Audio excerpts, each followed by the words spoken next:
Ya, yang pertama adalah kami nih beberapa pengurus Pavindo ini kan lagi kumpul. Teman yang lain belum datang ya. Jadi kita ada beberapa program kegiatan. Pertama adalah kita meluncing film di tanggal 13 Maret 2025. Film kita genrenya komedi horor. Dan kita terus terang saja bahwa mungkin untuk promosi dan sebagainya kami membutuhkan sahabat-sahabat saya, wakil ketua Pavindo dan sama salah satu pembina Pavindo yang mungkin nantinya akan memberikan bagaimana sih promosi-promosi agar film ini bisa ditonton masyarakat dan juga menjadi satu masyarakat itu menjadi satu kebutuhan yang adanya penyegaran di awal tahun. Nah, yang pertama itu. Yang kedua, kita sebagai pengurus di Pavindo ini ada beberapa program yang sudah berjalan. Pertama adalah program-program berkaitan dengan kementerian, seperti kita akan silaturahmi Kementerian Kebudayaan, terus pendidikan, dinas, dan Parekraf juga, lalu Kemenkominfo juga sudah kita sounding. Jadi di timeline di awal tahun kita sudah sounding ke kementerian dan mungkin juga ke Kapolri, bahkan ke Menkumham. Nah, Pavindo adalah organisasi profesi film yang memang alhamdulillah sampai saat ini 5 tahun berturut-turut sudah menjadi juri FFI. Itu juga program juga yang dimana wakil ketum Pavindo juga salah satu juri juga gitu kan. Dan kita berharap di tahun 2025 ini film kita yang salah satunya juga bilang Pavindo ini juga membuat istilahnya satu berfilm BJB ini launching, kita akan masukkan di dalam untuk ikut di FFI 2025. Kenapa komedi ini, Bang? Ini kita lihat animo ya masyarakat. Mungkin film horor ini sekarang kan lagi banyak diminati, wah lagi tren lah ya. Pasti ada skala orang ekspektasi itu pasti ada yang apa namanya istilahnya bosen gitu ya. Karena masyarakat itu kadang-kadang butuh juga lucu-lucu, karena apalagi tegang habis pemilu gitu ya, mau bulan puasa, mau lebaran, mudah-mudahan ya pas mau lebaran ini film bisa tayang, insya Allah dengan menghibur, dan ini lucunya komedi dan horor, bukan horor top tapi komedi horor. Mbak Elma sendiri keterlibatannya di film ini sebagai apa mungkin Mbak Elma? Saya insya Allah di film berikutnya. Jadi ini film Pak Pavindo, karena di sini kan saya menjadi wakil ketua umum, jadi mensupport setiap kegiatan Pavindo yang berlangsung gitu. Jadi karena ini insya Allah akan tayang di bulan Maret. Ya kita semua bagian dari Pavindo ya tentunya mensupport film ini ke masyarakat supaya bisa diterima gitu. Insya Allah film berikutnya saya yang main.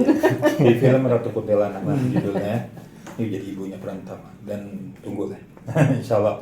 Jadi yang keberapa sih Bang Gion menggarap sebuah film lebar untuk Bang Gion sendiri? Terus terang aja ya, saya ini kan memang belajar ya. Kalau film pendek, teman-teman saya udah jago-jago semuanya. Bunda Elma, salah satu film yang terbaik yang dibuat, film pendek ya. Dan teman-teman ada 10 teman-teman Pavindo membuat film pendek. Nah kalau kita buat film ini kan nggak semacam kayak buat film juga kayak film pendek atau FDV. Rangkaiannya dari post production aja udah cukup lama. Dari judul, kita dari bahan naskah, bagaimana membuat DVD-DVD dari kreatif, produksi, DOP dan kawan-kawan itu nggak mudah. Dia kayak perusahaan manajerial. Jadi kalau buat film bukan hanya punya uang. Orang punya uang nggak punya manajerial susah. Nah sebaliknya juga gitu. Manajerial nggak punya uang juga percuma. Nah itu yang sekarang yang kita lagi kembangkan dan sebagainya. Untuk para pemainnya sendiri Bang Gion untuk membaca Assalamualaikum. Apa ini kabar pemain itu BJB ya sini, Sobat. ampun, Robi.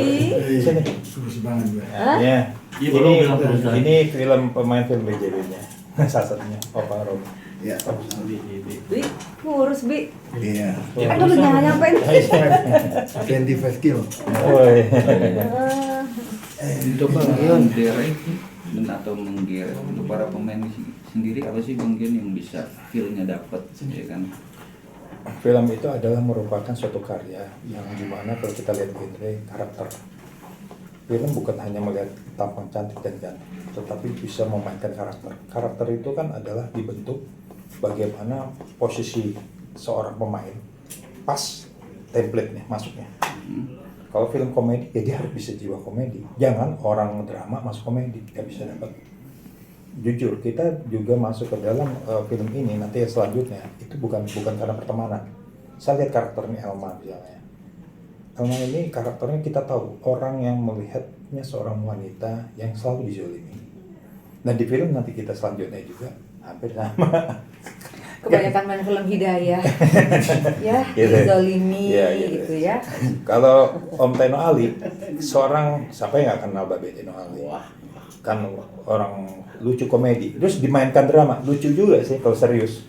Malah orang ketawa, maksud lo apa sih? Gitu ya. Nah, Om Robi Bu main film komedi iya, drama iya. Nah, Penjahat iya. Penjahat iya. Iklan apa lagi kan gitu ya. Berbagai karakter. Kan. Ya kan Robi Bu kan lihat kan iklannya kan begitu. Cuma kan nggak bisa kita main langsung sembarangan begitu, nggak bisa. Jadi kita harus mengeluarkan, nah itu divisi director, casting director itu harus pas. Nggak bisa kita sembarangan nyari orang casting director. Pertama apa? Banyakan. Ini yang bahaya. Produksi-produksi yang baru ini suka mengeksploitasi pemain. Dia tidak jago dalam casting, tapi karena hubungan pertemanan bahkan ada sumber-sumber uang ya. Jadi kalau bisa masukin ke uang bisa jadi pemain. Itu yang dihindari. Ini wakil tua juga tuh Tias Bianto. Silakan lanjut.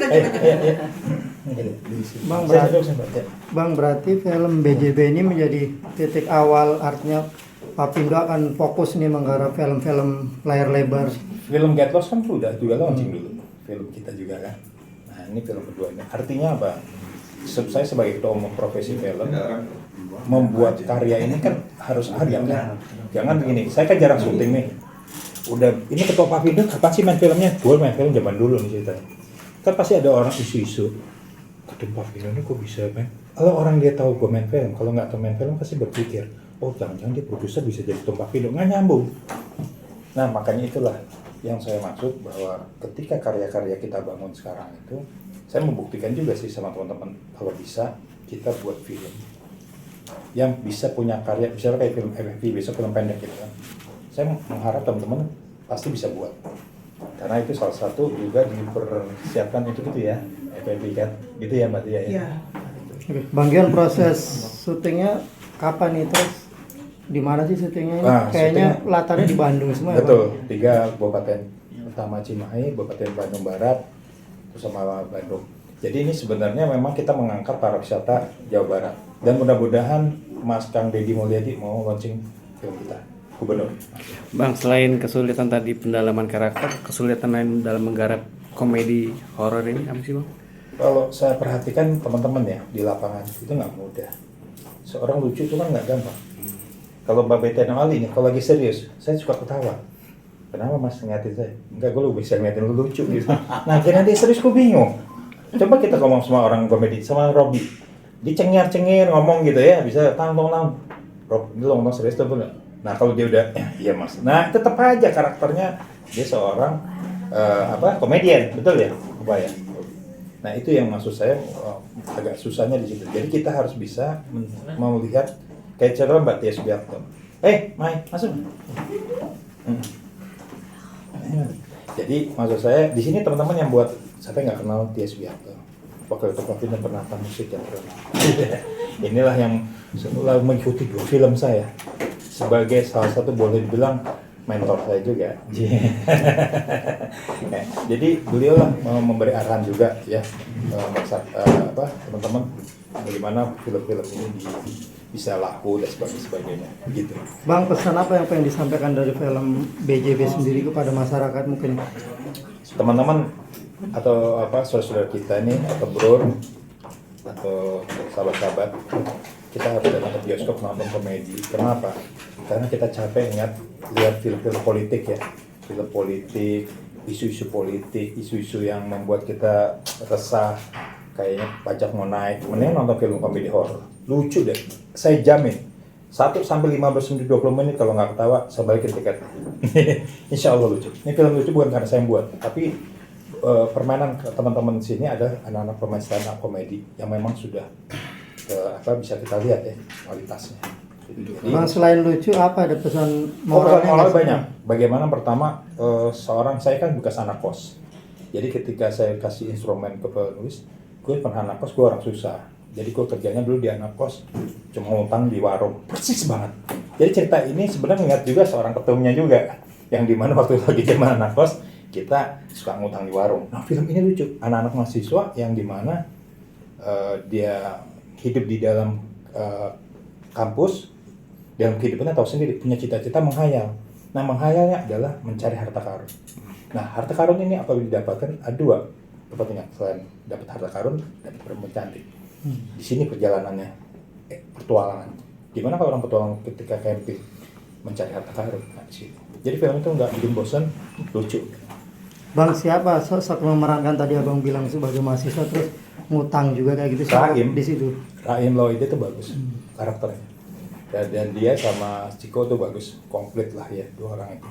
Vico. Dan Nina juga permainannya bagus juga di situ. Viko sendiri berarti perannya sebagai apa bang?